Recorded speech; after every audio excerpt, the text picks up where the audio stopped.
And welcome back again, ladies and gentlemen, to another exciting episode of the Lost Podcast of Titan, a father and son journey through the sci-fi series, TV shows, movies, music, books, television, plays. A whole new horizon opens up before us. But Especially if first, you do, before we do that, though, yes, we must finally have a sort of a funeral service for the third season of the original Star Trek. yes. Put We, that to bed. we must deal with this. So, I think we both agreed that unfortunately, season 3 is the absolute worst piece of Star Trek trash to ever grace the television screen, and we've seen the first couple episodes of Enterprise. And STD. And I've actually Picard. haven't seen STD. What's STD? What's Picard? Star Trek Discovery, What's that? and that's one of those fan films that somehow managed to slide on, disguised as an official series. I don't. Same, Yeah. same with Picard. Someone showed Patrick Stewart some incriminating photographs and said, "You either do these fan films for us, or it's going to be common knowledge all over the world." And Or we'll release the behind-the-scenes footage from I Claudius. when you had hair, Oh Lord! It's always like he's always looked like 60 years old. Period. yeah. And it's very weird. Like even now he looks 65 years old now. But anyway, uh, Well, makeup and special effects can only go so far. yeah, but still, No, I was watching a film a few days ago on the beginning of World War II. right? And there And was Patrick Stewart, still looking I, 60 years I, old. No, I thought at first it was the guy playing Hitler. I was listening to his voice, and I said, "That's Patrick Stewart as Hitler," or it just kind of sounded like it. So when I went to the credits, I found out no, actually it's Ian McKellen. But close. Close enough. Yeah. He's always been 65, you know. But actually, no, ladies and gentlemen, we are just going to give our thoughts on season 3. Our final thoughts. Our final thoughts. Unless this comes up in conversation somewhere. There are so very few episodes worth actually remembering and keeping. It's like, Well, let me go ahead and just throw this out to you right now. What right, okay. is your favorite third season episode? oh, it's let this be your last battlefield. Let that be okay. your last battlefield. It's just, I love it. It's so deliciously obvious what the message is, and I mean, yeah, they're a bit overpowered, but it's okay. Plus, it had Frank Gorshin. Yeah, that's also true. Let's see. What are some other good ones? The Enterprise incident was also good. I like that Okay, one. I'm listing that as my favorite third season episode. Yeah. Is there any other really good ones? Were there any other good ones? Didn't you like the Tholian Web? Oh God, yeah, that's right. That's also third season. I keep thinking that's second season Because it's so good. because it's good. Ah. Oh, But, okay. Now here yeah. comes the more difficult question. Oh no. What's the worst one? What? Yes. I think you called it earlier. It's Turnabout Intruder. It's just, it's so bad, and it's so obviously bad. Like they could have done at least something more original, or not really original. I guess this was sort of original at the time. But I mean, the very idea that someone swaps body with Captain Kirk to become the captain of the Enterprise and to be a captain, like there's a story there. There's promise, but Not just wanting to be a male, but to be a male starship captain. A really Right. focused neurosis. right, and also they, they they just sort of not bother going over this technology. I know. They You just would sort of think this would fly be off. interesting medical technology or something like, or research technology. Exactly. Or, yeah. I mean, this is okay. This is really weird, but this would be a great trans episode. Yes. And I mean, they could have actually explored that idea, but it's just instead it's me. I want to be a man. I want to be a captain, and a woman can't be a captain of the ship. Me. When That would have been better dialogue. there's a better dial, and it's also weird because it's by Gene Roddenberry, who had put women in command in his original pilot. Yes. Is this something where it doesn't even, okay, it doesn't seem like this is something where he's trying to demonstrate that this can be possible? It's almost as if he's affirming that women shouldn't be in command in this episode. Was he so afraid of the gods at NBC at this point? Well, to be quite honest, surely he knew that the series was going down, was being canceled. He could have gone crazy. Well, I mean, he probably was worried that they would find out the truth, that he's a liar and a fraud, and shouldn't be let anywhere near a television studio to begin with. But you reminded me of something when you mentioned technology in Turnabout Intruder. Yeah. What about in the episode Whom Gods Destroy, where Garth of Isar gets taught this technique for shape-shifting? Oh God, yes. Are we not going to? Is anyone else not going to take the trouble to learn this technique, which I think would have been very useful? And then there's Plato's Plato's stepchildren, the one where they have telekinesis. Yes, thank you. Just eat the kyanide and you can move things around. Like, Federation scientists would be all over that crap. See, the thing is, I like this idea. I like this idea that the reports go back to Starfleet Command, right? Right. And they sit in an office, and there's just this fuddy-duddy administrator who reads over them, dots T's, crosses I's, that sort of thing, and files them away. And go get not donuts. realizing that just down the hall, there's a whole group of Federation scientists being like, "Oh man, building things in 0G is just so hard. If only we could just move things with our mind. Oh, damn, if only there was a really common chemical found throughout the galaxy that would consume, gave us telekinetic powers." Or, gosh, some of these planets just have the wrong environment for us. If only we had some way to alter our forms to make them more adaptable. Yeah, but exactly. Of course, it was all being suppressed by the Tholians anyway. Suppressed by the Tholians. I mean, yep. no, not by the Telosians. Oh, the Telosians. That's right. Because all of this, the entire series, the entire mythos of Star Trek is actually just the Telosians fucking around with Captain Pike's head. Just think, we could have saved third season Star Trek if only they'd listened to us. Oh, yes. Okay, Turnabout Intruder is actually sharing the bottom, my worst choice. Wait, hold on. Let me see if I can guess. Hold on. So besides that one, oh wait. What's that one where the imaginary friend and the children shall lead? That's it. Yes, ding, ding, ding, ding. We have a All right. winner. Okay, good.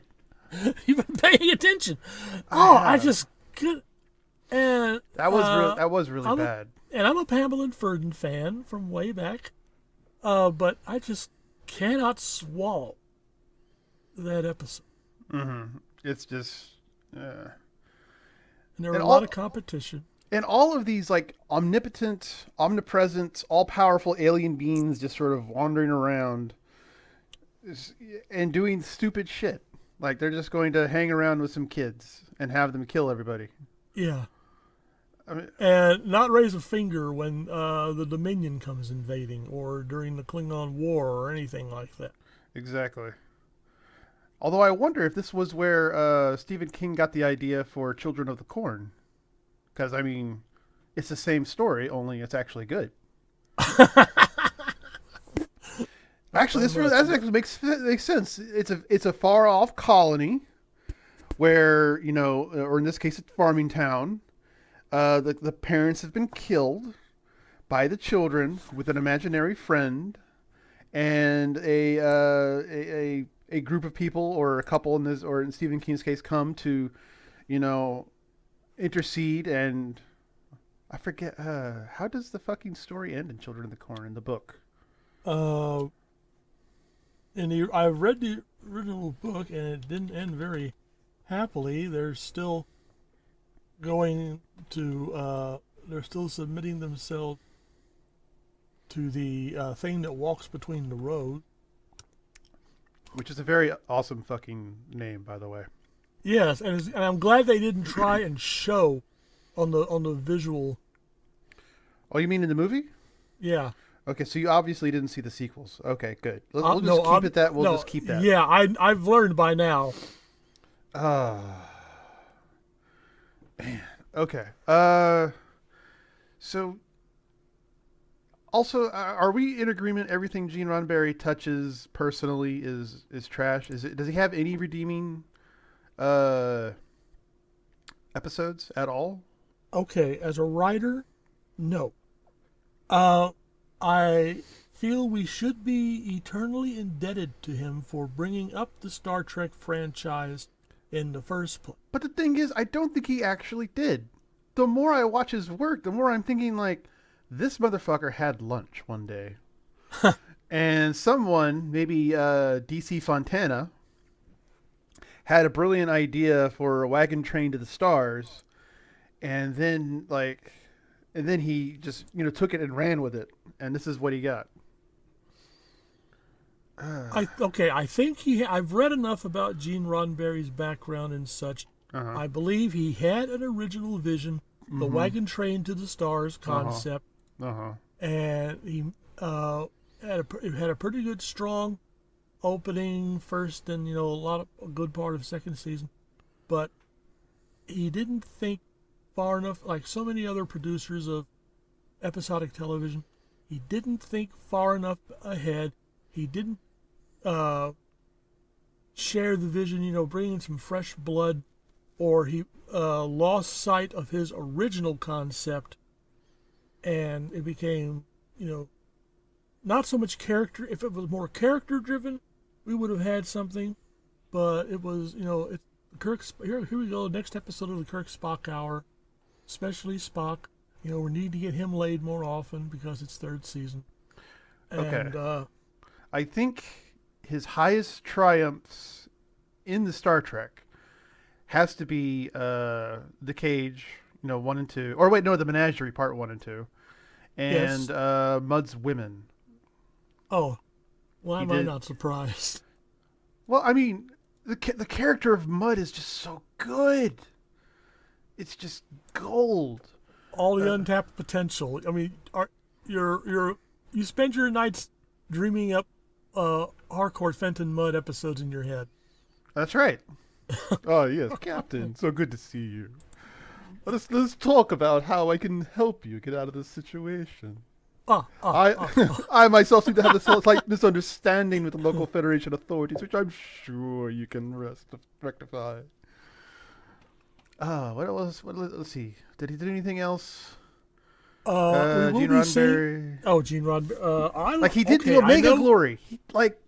That alone should have gotten him drummed out of Hollywood. Like Harlan Ellison should have burst into his office and started beating him to death with a very large thesaurus. Or a model of the Enterprise, and just like he attacked that one guy with a model of the Seaview from Voyage to the Bottom of the. Wait, what?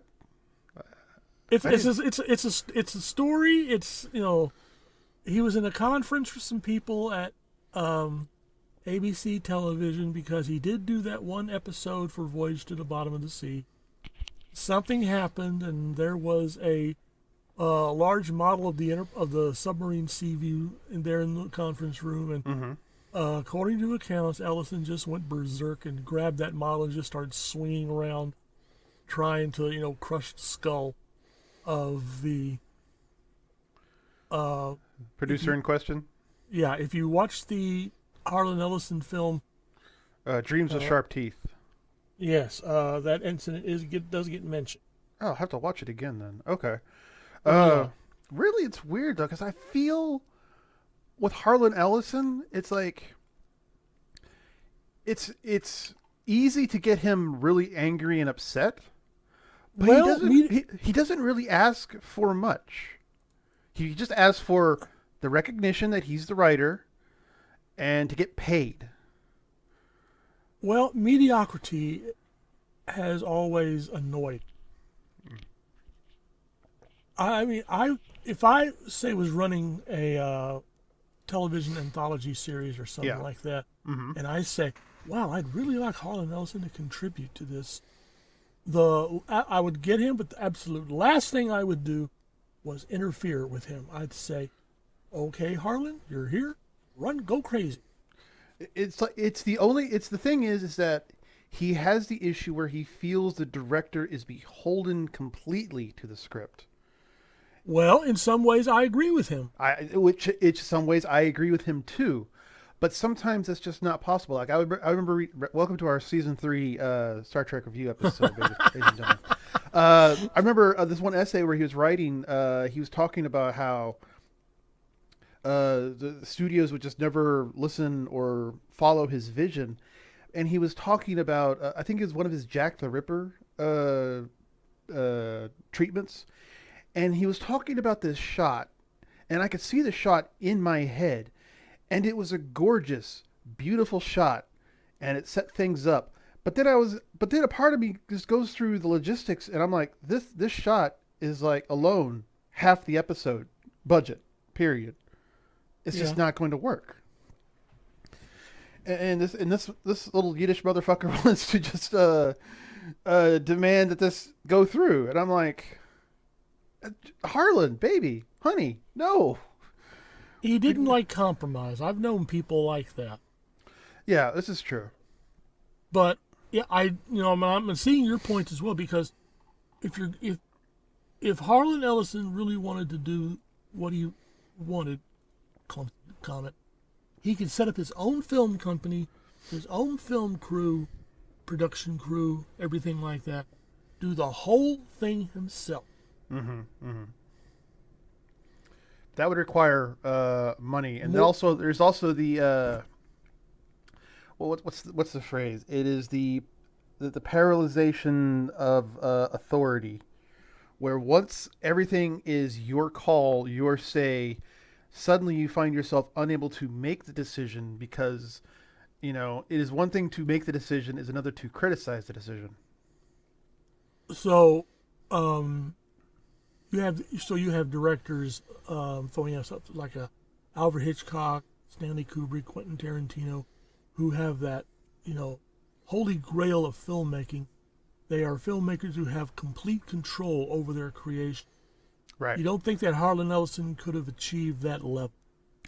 I think he could if he started small and then worked his way up, but I don't think he had the wherewithal to realize he would have to start small.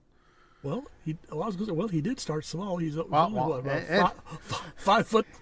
And he stayed small, ladies and gentlemen.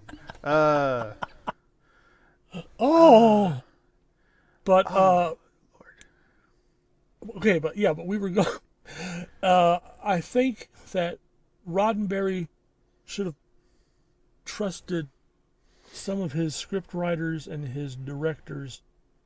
I don't know how much interference he actually put, into their pies, how many fingers he had there, but but something happened. I mean, especially in third season. There were the hints of some good ideas, but a lot of it just got very muddled. Mm-hmm. Like they weren't even trying. Right. Like, what was that? What was that episode? Give me a plot. Oh, fuck. It's the one with the princess. She's being, like, married off. Elad of Troyes. That's right. Like, that could be... That's not quite a Black Widow, or what's that turn of phrase? Well, not turn of phrase. The one where a woman has something that makes someone love them. It's whatever. It's basically she can force anyone to love or desire her, and it's complete and instantaneous. They could have gone. I think you are. I think Black Widow is what you're looking for here. Yeah, like they could have, done things with that. Like that would be. She could do that to anyone, and she could just take over the entire ship. It's like Okay, poison ivy. okay. I know I made this point when we watched Elan of Troyes Uh-huh. that she starts crying in that one scene, and Kirk reaches out to brush her tears away, and there's this great shot showing the expression on her face as he does so. And I'm thinking, and I think I commented, she did that on purpose. She knows what she's doing. But now, did you think she actually knew what she was doing? Yeah. Oh, yeah. Certainly she knew the effect of elation tears. Right. And the fact that it works on alien species, fascinating. But yeah, and I thought, oh, okay, she gets Kirk to fall in love with her. What is she going to do? I mean, what happens to all these men who fall in love with Elatian women? You hear about serial killers here on Earth, on Elan's home planet. Are there serial criers, Elatian women who go around just having chains of men fall deeply in love with them and stuff? Being a man on Elas Must be great. well, I was going to say it must be a bitch. I mean, literally, you don't know who. Say that an Elatian woman cries on me. I fall deeply in love with her. Now, next week, another Elatian woman cries on me.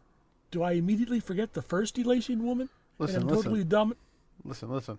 Just roll with it. Let's just roll with it. It's Elation women. I don't think they need chemical tears to get you to fall in love with them if they cry on you. Oh, see, and here's another thing. All these really great plot points that were just glossed over or ignored completely. There was a whole... You could have easily done a 2-hour movie on Elan of Troyes if you just focus on certain elements. Exactly. Or also, or speaking of concept, where the title is what's on the what's in the can is on the tin. For the world is hollow and I have touched the sky. Like that is a great idea. You have it's basically the colony ship, and it's been going through space so long they've kind of forgotten they're a colony ship, or That's an old concept, by the way. Yeah, but it was done really well. McCoy just has a girlfriend now on an asteroid ship, which by now would have eventually had reached. In fact, I think there has been some published fiction dealing with that. Where he goes on shore leave to visit his woman. Yeah. And this is after he made a brief stop on Troyes, or yeah. So, sorry, honey. And there's something. Why doesn't Harry Mudd go to Elas and do a market in Elatian tears? What if? Oh, wait. What if that was what was in Mudd's women? Well, they called it specifically a Venus drug, and also when we encounter Harry Mudd again in the animated series, once again he's fooling around with a love potion. So I suspect old Mr. Mudd is more familiar with the planet of Elas than anyone has realized. Oh, I've been there once or twice. I'm just a honest trader trying to make an honest day's work, Captain. The fact that he's escaped being shot. But you're right. Oh, wait. If they could find an actor to play Harry Mudd, a Harry Mudd series. I think they've tried to do Harry Mudd again in I think one of the newer shows. It's too juicy of a target to ignore. But I had this idea, like, what if, when you said he should have been shot, what if all the other alien races are kind of aware of Harry Mudd? What if he's not actually human? What if Harry Mudd is like a low-level Q? Not quite all-powerful, but rather he can just simply make himself appear as whatever race it is he's dealing with, and his joy is basically going through the galaxy, just causing mischief. Not even dangerous mischief, but just he's fulfilling the role of the trickster. Exactly. And like the Klingons know about him, the Romulans know about him, the Cardassians know about him. It's like there is a Harry Mudd, quote unquote, in every race. Would such a low, he'd have to be a very low level Q. Would he be so rapacious and interested in profit? I don't think it's so much the profit as it is just the joy of commerce, Stirring the water. stirring the water. Like, I mean, his first episode with Harry's Mud, he's basically Human trafficking. human trafficking. Yes, and where did these women want to go? From backwater outpost to an even more backwater mining colony. Yes, but the miners were on the verge of becoming wealthy dilithium crystal miners. That was the big potential, the big score Oh, here. but I don't like the idea of the women just staying with them because of that. Well, you okay? I've seen more commercials than you for, the advantages, quote unquote, of marrying Latin American women. So, Wait, what? you haven't seen that? No, what? It's been appearing. I don't know what I've done to my YouTube algorithm, but it's been appearing on before videos. What are the benefits? Consider the benefits of marrying young Latin American women. And I'm going, yeah, right. They're just going to drop everything. What exactly are you watching to corrupt your YouTube algorithm to give you mail order bride videos? Oh, okay, I have been watching things like Russian driving videos. Oh, okay, all right, no, okay, that makes perfect sense because that like if you start googling anything Russia, you will be getting mail order Russian brides, no matter what. Like for me, I think I've let slip that I've been in California. All I get in my YouTube feeds, period, is we can install solar panels on your home. I don't I have a get home. those. Thank you. What, from California? Just no installing Texans. If you're thinking of going solar, Oh, well, that's good. yes. Welcome to our YouTube video. And also, are you depressed? Would you like counseling and help? No, I don't Try get those. BetterHelp.com. I'm getting a lot of coffee alternatives. Coffee. People come up to me and ask, "What the hell do I have in my cup?" And I said, What? "No, people are not coming up to you and asking what the hell What the hell got you have in your cup? Yeah. You're not that popular."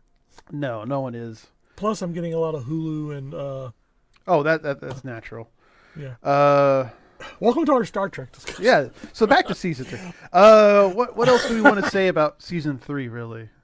You know, See, the thing is, well, I was going to say maybe we're being a bit unfair when we talk about untapped potentials, ideas and concepts, because there were a lot of season 1 and season 2 episodes that also had the same thing. But well, yeah, like season 1, I think we commented that they had so many episodes where, they had the enemy had mind powers, and yes. but as much as I don't like season 3, I don't want it all gone because there are a few really good gems in there, like Let That Be Your Last Battlefield, Tholian's Web, that sort of thing.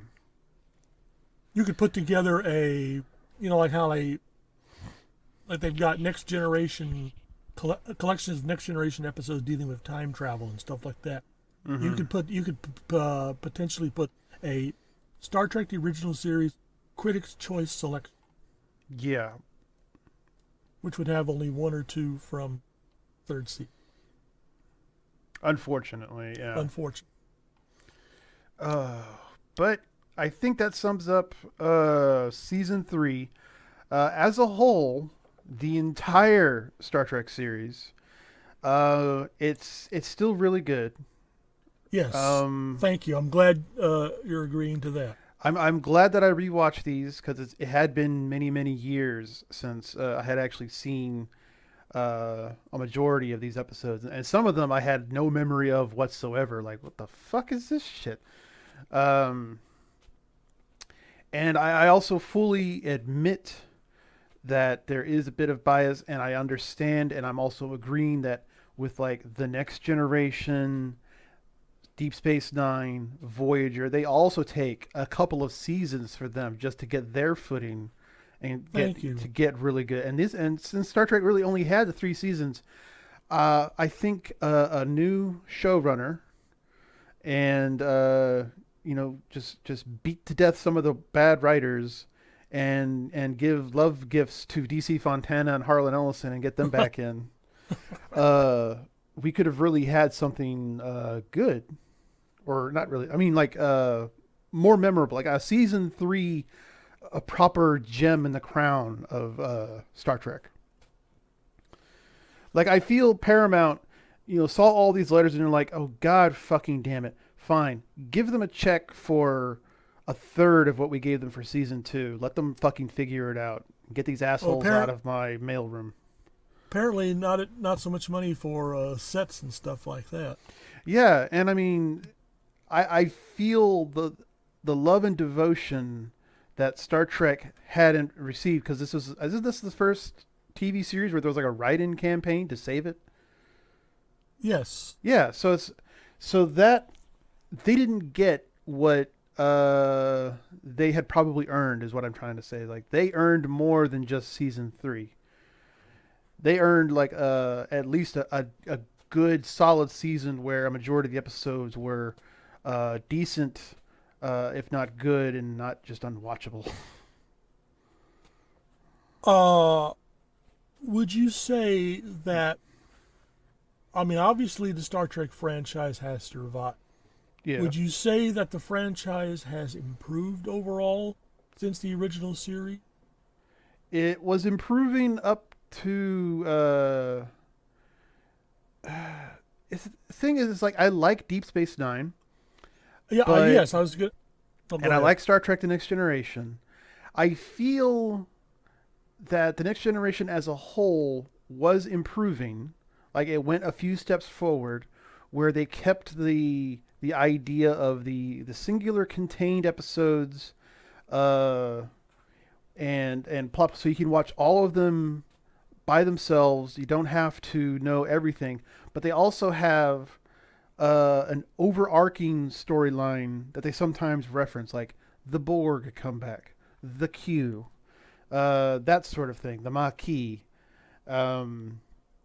So there's a greater universe out there that they can hint at, that they can sometimes explore, but the main focus was, what's around that other star, and then after that, it's Deep Space Nine, where, it turned into, like the last stand of the Federation, basically, which is good. It's a good story.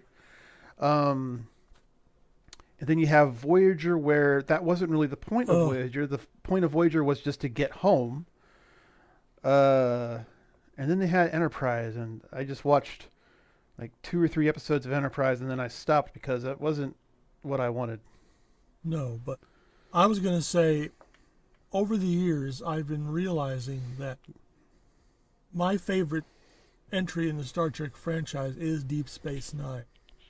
You had your actual multicultural community trying to make it as a single entity, and the plots kept keeping up with.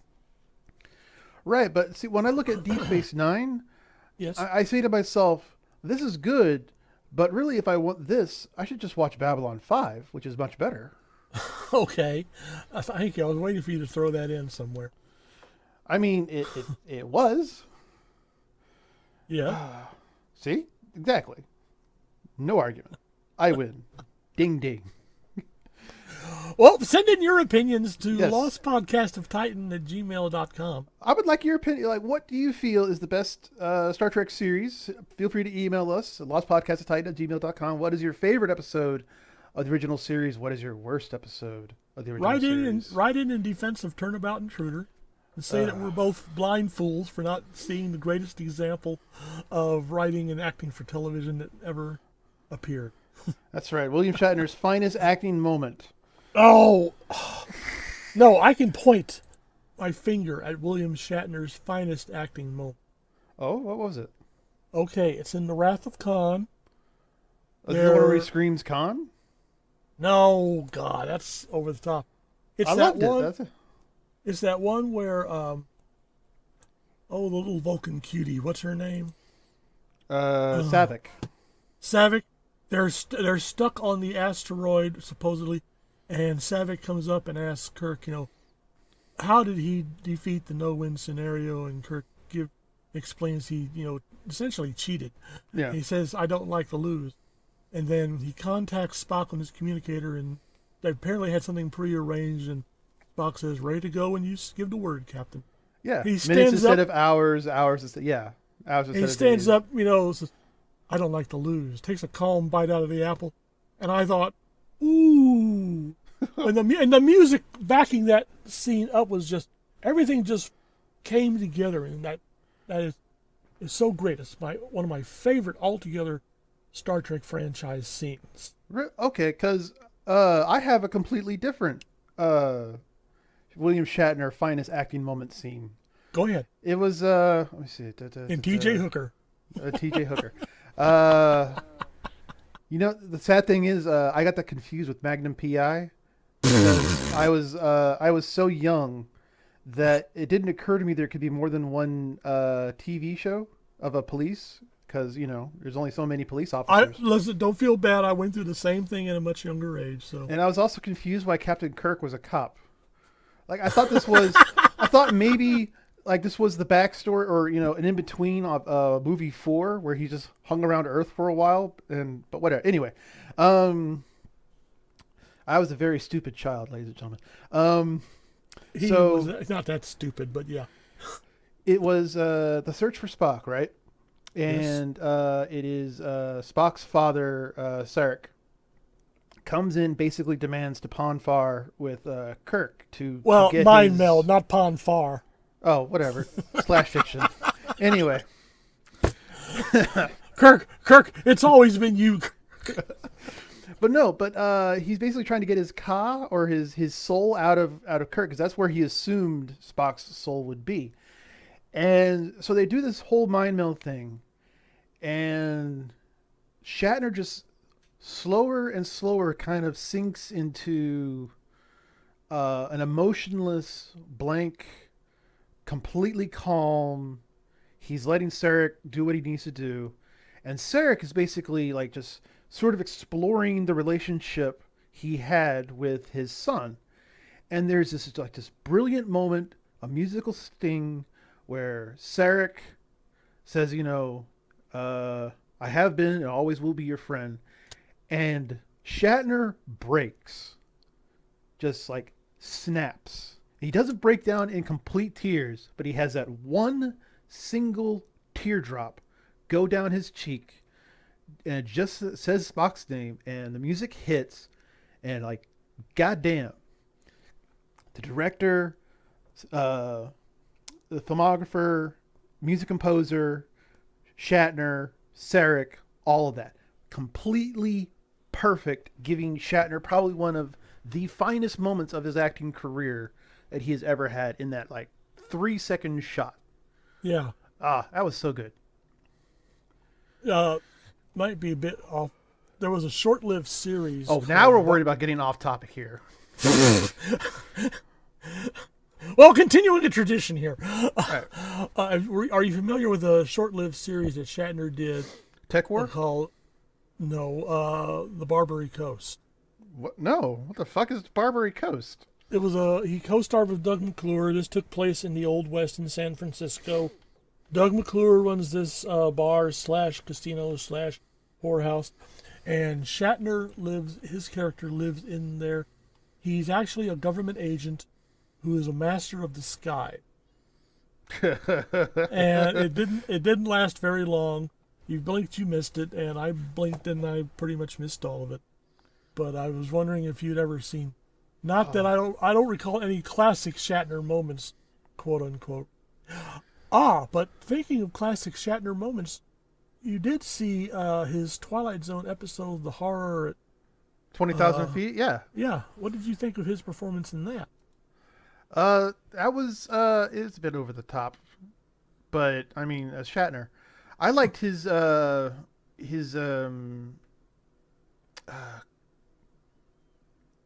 Cold Hands Warm Heart. Ah, Yeah, that's it.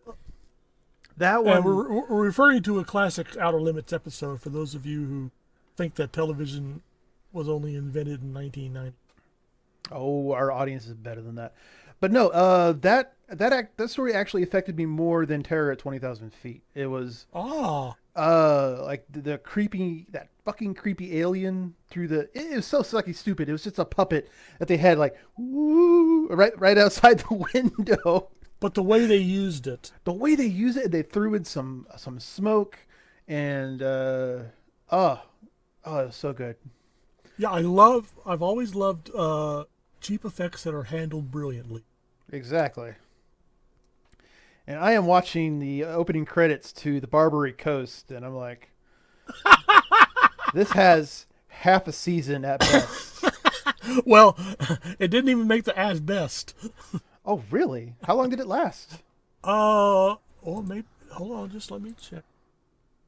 The Barbary Coast. See how much you learn, people, by paying attention to these. Was it a comedy? Oh, No, Mission it was. Impossible for the Old West. Got it. Okay. Yeah, there you go. Gosh, I can't even find it. Wait, no, it's film.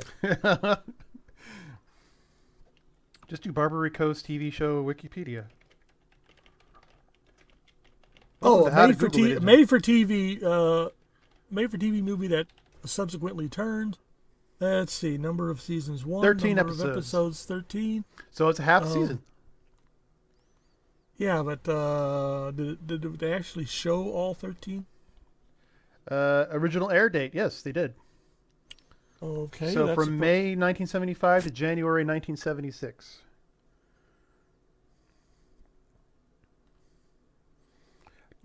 Oh, now this is really gonna. Did you ever see? Lord.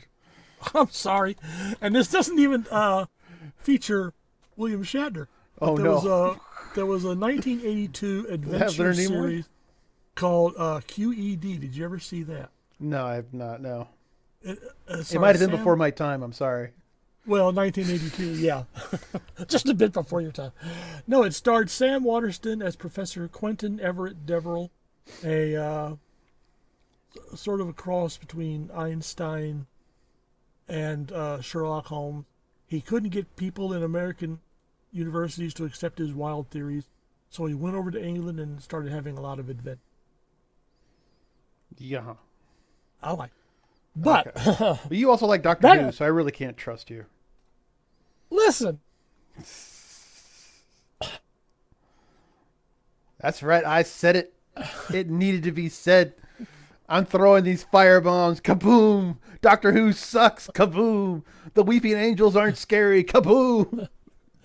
well, nowadays I don't think you'd have much of an argument. I mean, your mother has been pointing out that there's new episodes of Doctor Who coming out that I want to watch them, and I looked at her and went, "Oh, Well, they're apparently getting the old showrunner back because this whole new showrunner thing is just not working out. And to be honest, the show was shit to begin with, so the fact that it went worse just doesn't really surprise me. Wait, before we go, I feel there was a disservice to Chekhov, Sulu, and Uhura. yes." And in third Scotty, like season. there were like barely any episodes at all where they did anything. Well, to be honest, Sulu, especially in second season, was Like, were they AWOL. upset that he left in season 2 to be in a movie with John Wayne? not upset. I mean, remember, Nichelle Nichols wasn't in Turnabout Intruders because she had a singing gig. So it's nice that they had work on the outside that they could take care. But really everything, not just the sets in third season, but the cast just got minimal. Yeah, this is true. You remember how in first season we'd Yeah. be, in the Enterprise and the corridors would be crowded with crew members and stuff like that. Oh, that's right. Yes, they really And packed them into these old Constitution class festivals. Yes. And third season was like a ghost town. Oh God, you're right. You go out and where is everybody? They even got rid of that stuffed animal on the wall in the med bay, or That's whatever right. room that was. That lizard. The lizard that would occasionally move. I mean, we couldn't even make salt vampire jokes in third season. Oh God, you're right. You're right. As much as we used to. That used to be a staple.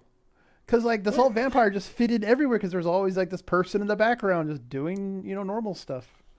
I mean, it would have been great if I could go back and remaster original Star Trek. One thing I would do is in those scenes, in those episodes in the third season where we didn't have Chekhov or Sulu at their positions, I just insert in someone in a salt vampire costume doing their job. Oh shit! You know what would be? Wait! No! You know what would be a great episode concept? Okay, so it's like the salt vampire, right? And they can affect people's minds to make them see whatever they want to see. Blah blah blah blah blah blah blah. But the trick is the catch: the audience isn't affected by this because the audience isn't there. They see the salt vampire for what the salt vampire actually is, but all the crew play it straight. Ah! Oh! Isn't this a good idea?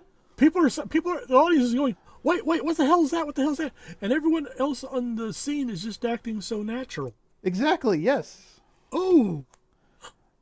That's kind of creepy. Yes, it is. Oh, and like imagine the salt vampire gets someone alone and they're having a normal conversation or so, and it's very kind of clear the salt vampire is just slowly making their way over towards them, about to make the kill, and then something happens, they're interrupted, and it's like that last split second. Oh no, this was so close. And he'll go, catch you later, and wanders off. It really brings up the tension. It's like imagine watching the movie The Thing, except this time you have a small little marker that only you can see about who actually is the Thing. Oh, that would have worked. It would have worked. You had to have a director with a great eye for visual tension. Yes, and a great editor. Great editor. Also, it would help to have a better costume because it's going to be on screen a lot. It's going to be moving. It's going to have a better mouth because the actor inside will actually be talking. You need to understand what they're saying, etc., etc. Yeah, like it doesn't even have to be a solved. It could just be something. I mean, because actually, when you think back about it, we didn't see the salt vampire until like the last 5 minutes of the episode. Oh wait, no, but you don't have to have a mouth. You could have it to where the creature in question, since it's doing everything by mental manipulation, its voice could be like it could be like the voice from the Dune series, like especially the latest movie, where it's a lot of bass reverb sort of thing, so you understand what is being said, but the tone and inflection are off, and it gives like the illusion that this is more of a mental thing than actually being heard. See, we're coming up with an episode right here. I know. You just made me remember going back brief. No, that's okay. You might, because this has a bearing on what we were talking about. That classic Outer Limits episode, not tourist attraction. How to Serve Man? No, Second Chance. And How to Serve Man was Twilight Zone. Second Chance, the one where this alien refigures this carnival spaceship ride, so that's an actual spaceship. Really? You never saw that one? I don't think so. Go to Daily Motion or somewhere and. Oh no, it's on Netflix. I can just watch it there. Oh, true.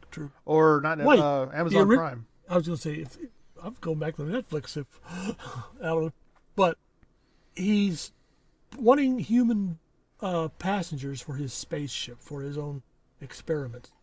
And so he's going around wearing an advertisement, come ride the it's a small amusement park, wearing this advert, come ride the spaceship. And he's using his original form, so everyone just naturally assumes it's a guy in a costume. Which I thought was brilliant. You really can't go wrong stealing an Outer Limits episode, so. That's true. Okay, but that was season 3, ladies and gentlemen. Hope that y'all was Star enjoyed Trek, that. the original series. Yep, that was Star Trek, the original series completely. We are done. And now we are going to go into the animated series. Yes. See how that turns out. But after a slight detour. No, the detour is first. Remember? Yeah. Right. That's right. Okay. Ignore that man behind the curtain. Ladies and gentlemen, to peek behind the curtain, I messed up horribly. And the episode we were supposed to do is delayed until tomorrow. And today is the episode where we're doing the episode after that. You follow? You savvy? Good. But you will be getting this episode first. Right. This is a time travel trickery. You are now in the movie Primer. Don't worry. I didn't understand it either. Thank you, ladies and gentlemen. We'll see you next time. I hope you enjoy your day. Behave. Bye-bye.